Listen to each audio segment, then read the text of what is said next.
Welcome to the deep dive. Today, we're plunging into something pretty universal, actually. Fear. Mm-hmm.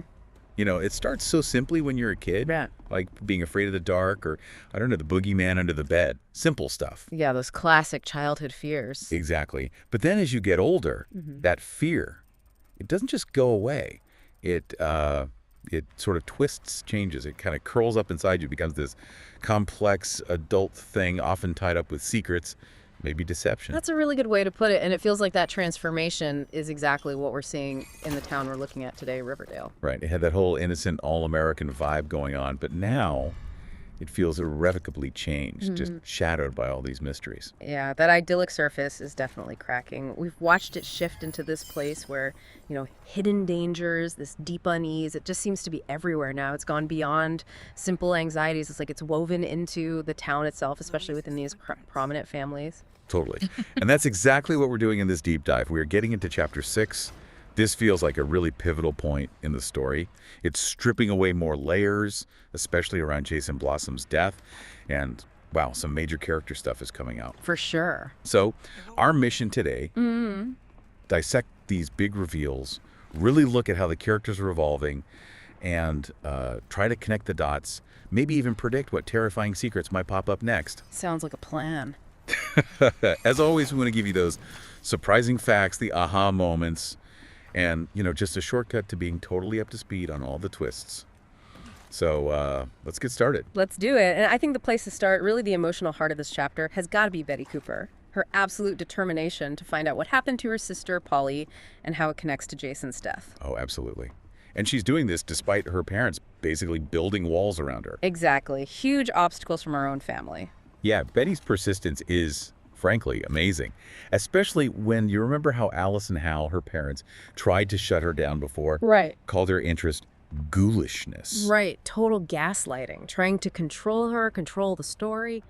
But Betty's not having it. Her instinct, that drive for the truth, it's just undeniable. And she's cleverly using the school paper, the blue and gold, as her investigation hub. And Jughead's right there with her, providing that crucial support. Yeah, they're becoming quite the investigative duo. They really are. And that dynamic with her parents, Alice and Hal, it's just this textbook case of emotional manipulation, isn't it? It really is. They're constantly trying to make Betty doubt herself, doubt what she sees and feels, calling her concerns irrational, unhealthy. It's chilling, actually. Especially coming from parents. Yeah. Yeah, about their other daughter's fate. It just makes you immediately ask, what are they hiding? What are they so desperate to keep buried? Right. It feels like it's more than just protecting Polly, maybe. It seems like controlling the narrative to stop bigger, darker family secrets from getting out. Which leads us straight to this place where Polly is being kept. Wow. The Sisters of Quiet Mercy. Ugh, even the name is unsettling. It is, isn't it? The script describes it with this, disturbingly bland facade. Home for troubled youths, where these, quote, disenfranchised teens will learn such virtues as discipline and respect, enjoying lives of quiet reflection and servitude. Servitude. Yeah, that description is deliberately disarming, I think, which makes Betty's gut feeling about it even stronger. She suspects it's not about care, it's about confinement. Totally.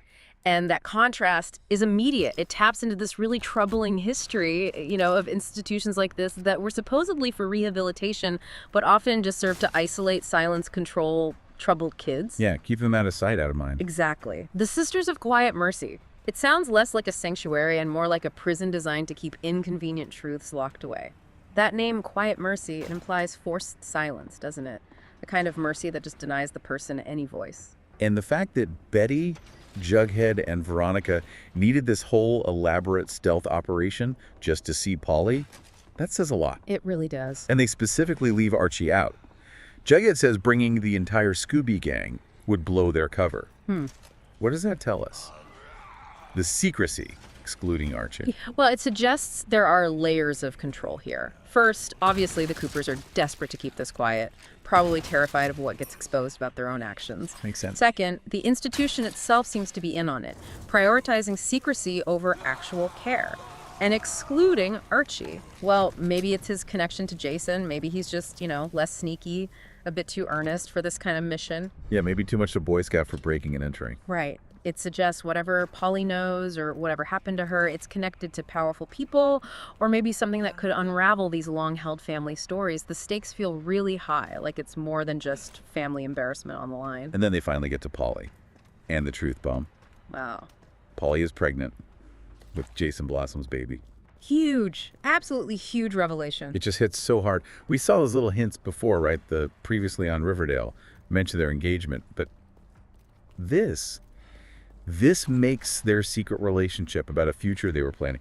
It deepens the tragedy so much. It changes everything, not just for them, but for this whole Blossom Cooper feud narrative. The pregnancy isn't just a twist. It's this real physical link between these warring families. Yeah, a literal connection. And Polly's story is heartbreaking. She talks about how much her parents hated her being with Jason, but, and this is key, she also says Jason's parents forced him to break it off. So both sides were against it. Exactly.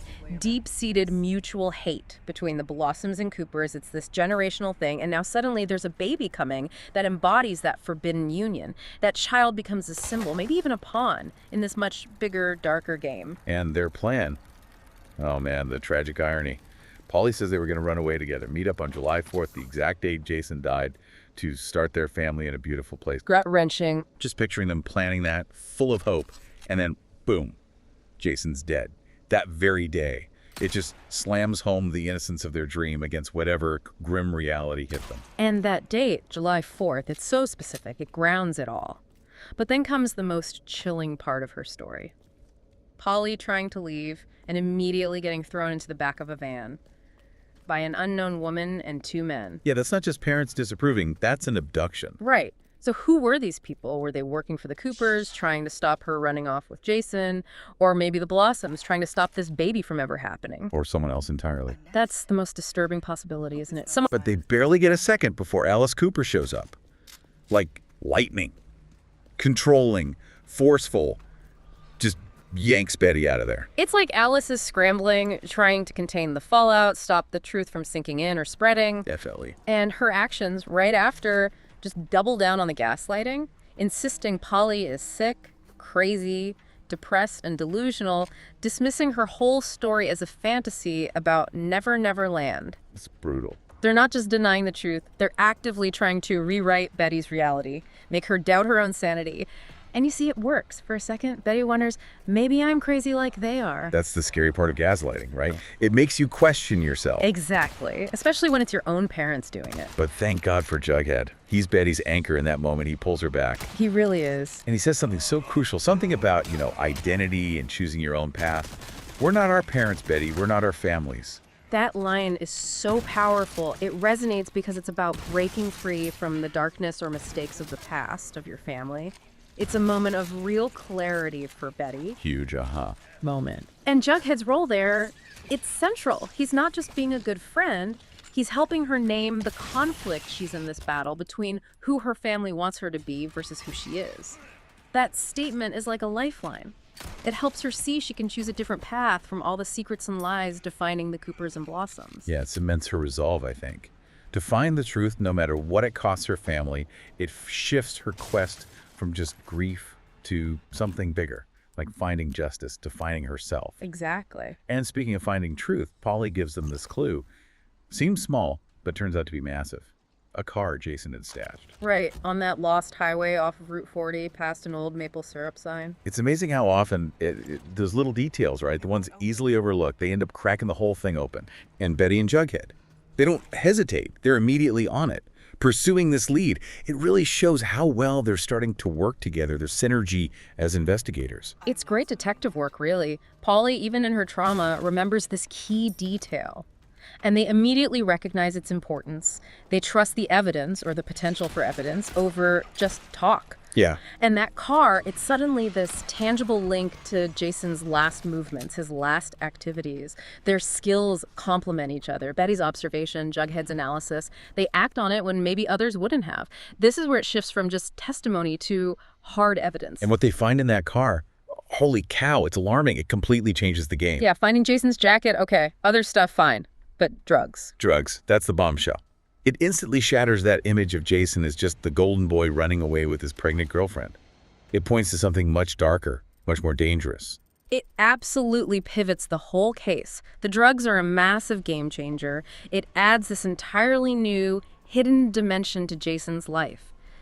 Something Polly and probably most of Riverdale had no idea about. Right. It complicates the whole victim narrative, opens up so many possibilities about who wanted him dead and why. Jughead nails it instantly. This whole car is a crime scene. Yeah, he sees it right away. It's not just a family feud anymore. This could be drug dealing, trafficking, something criminal tied to his murder. Was Jason involved? Or was someone trying to frame him, make it look drug-related to cover up the real motive? So many questions now. Exactly. And crucially, finding this car with everything inside, it proves Polly was telling the truth. Undeniable. He completely debunks Allison Howell's claims that she was sick or delusional. Her story about Jason stacking a car, it's real. It shatters their lives. Yeah, the physical evidence backs her up completely, which is why their next move is so important. Calling Sheriff Keller. Right. Bringing law enforcement into contact with this damning new evidence. This pushes it out of the realm of private family mess and into a very public, very dangerous criminal investigation. The scope just exploded. Totally. This single discovery blows the Cooper story apart and proves Polly's sanity, basically. Sheriff Keller now has concrete evidence. So the big questions are, does this point to new suspects, people in the drug trade? Was Jason a dealer? A target?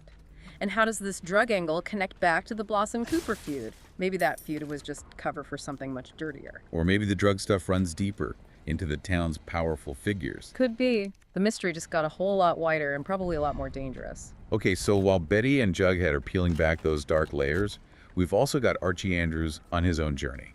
A really compelling one, actually. He's battling stage fright. Yeah, it's surprising, isn't it? Seeing him, Mr. Football Star, just freeze up during the variety show auditions, trying to sing his own song, I'll try. It's such a contrast to his confidence on the field.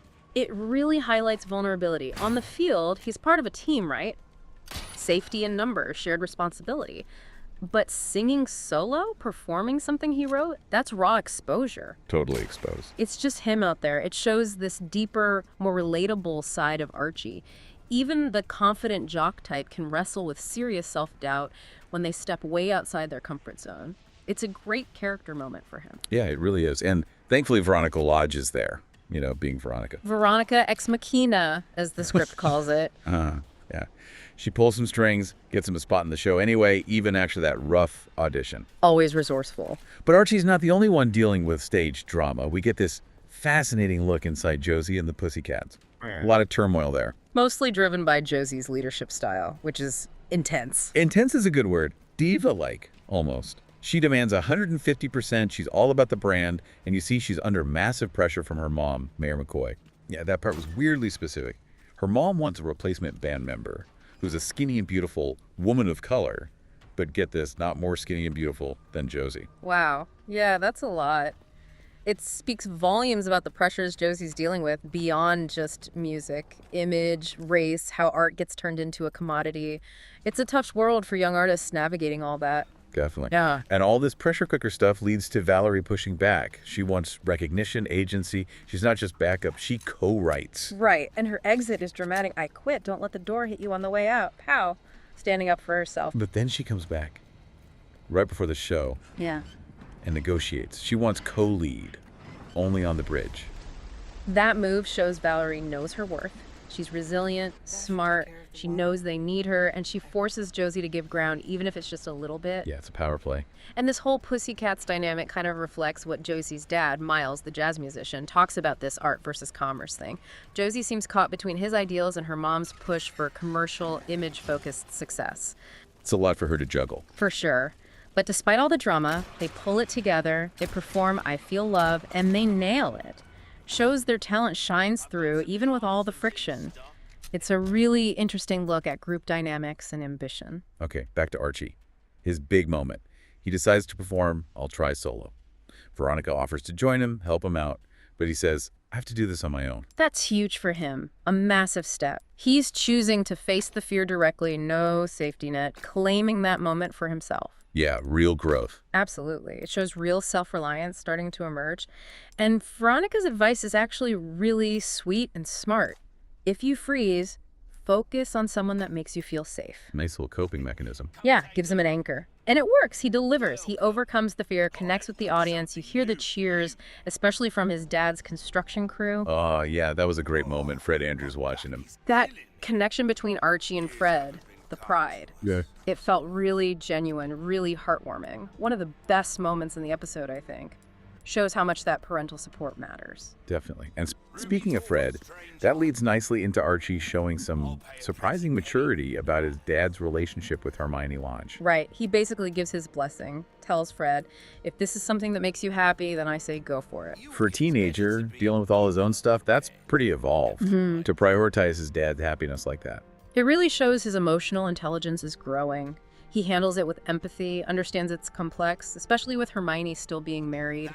It shows real respect between father and son. Archie's growing up in more ways than just music. Okay, let's shift focus now to the lodges, because their business dealings and family entanglements are getting seriously complicated and seem really central now. Oh yeah, big time. We find out Fred Andrews' construction company is in deep trouble. Hermione's doing the books and discovers, yikes, only 3 weeks of payroll left. That sets up incredibly high stakes for Fred, doesn't it?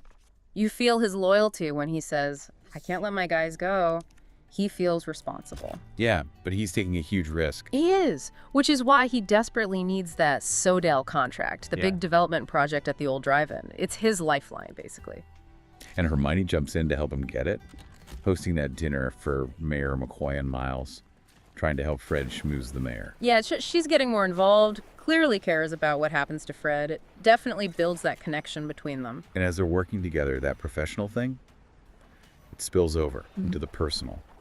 Archie sees it, Veronica sees it, this growing closeness between Fred and Hermione. And then Veronica gets the shock, walks in, sees them kissing in the trailer. Oof. Rough discovery for her. Leads to that big confrontation with her mom. Right, and Hermione admits it was their first kiss that day. She also admits she's totally unsure about the future, especially with Hiram getting out of jail eventually. It highlights how new and fragile this thing between them is, probably fueled by being thrown together, shared stress, Fred's basic decency maybe, but it definitely throws a wrench into both families. Super complicated, especially with Hiram looming. And this whole emotional mess leads to Veronica's unexpected power play. This is a huge reveal for me. Okay. We learned Veronica is a legal officer of Lodge Industries. What? Her signature is needed for certain contracts.